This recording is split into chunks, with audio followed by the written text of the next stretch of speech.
పొగ త్రాగరాదు. రాసుంటుందా?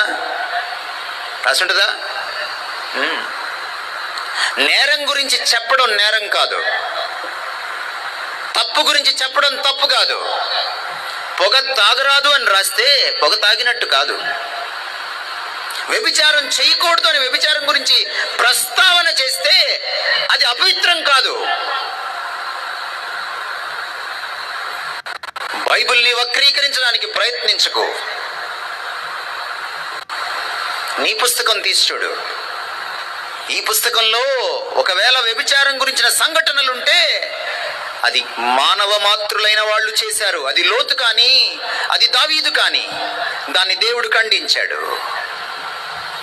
కానీ ఆ పుస్తకాలు తెరిచి చూస్తే దేవుళ్ళే వ్యభిచారం చేయడానికి పూనుకున్నారు.